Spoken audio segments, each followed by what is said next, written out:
Okay, this is my second time doing the screencast. I found my first one was way too long, so I'm just going to look at my notes and just stick to my notes. So after looking at my essay from the very first week, I decided I'm going to be thinking further with my reflection, so how I can do things differently, especially with my experience I've had in the past couple weeks with using some of the assignments I did create already with my fifth graders. So my focus was going to be on how to incorporate technology more into my reading curriculum with the use of book clubs.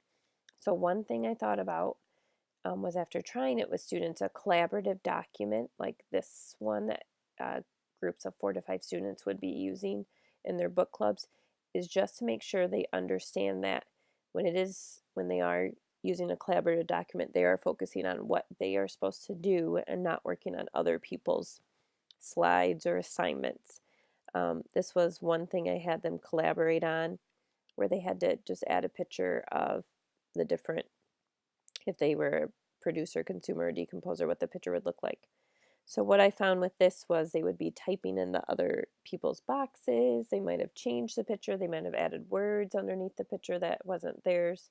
So I just know I need to really be very clear and direct with my expectations so students know what I expect, and it will prevent them from doing things they're not supposed to be doing. Also, I noticed too, when they were doing this document, as they were typing, it usually says the name, but somehow they changed their name to say like Anonymous Panda. So I wasn't sure which student was doing it. So I'd like to have that fixed as well for when I do the collaborative documents. Also, I talked about using KidBlog as an option for students to record their thinking when they're doing book clubs.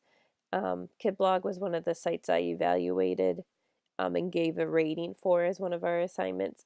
The thing I was disappointed with, though, is there is a cost now to use KidBlog. It's not a huge amount, but it is still an amount, and I don't know if my principal would necessarily pay for it for me. So that's just something I'd like to do more research on, see if there's another option. Also, I found that at this time of the school year, it is difficult to access laptops to do these type of things because we have so much testing going on, and my students do not have one-to-one laptops. So I have to think about that for next year. And lastly, I was able to use Google Forms as one of the things I created for an assignment for this class. So I just created a quick exit ticket about food chains, and then looked at their responses. One thing I didn't realize, though, is that it doesn't record who submitted these. So I'll have to know for next time. I have to make sure the child puts their name on their assignment. And then also, after looking at the summary, I think I will try to do mostly multiple choice, because like this question was a multiple choice one, and it had grasshopper was 63%. Not all my students have taken this yet, but that's a little bit easier to look at and say, yep, my kids get it, or they don't.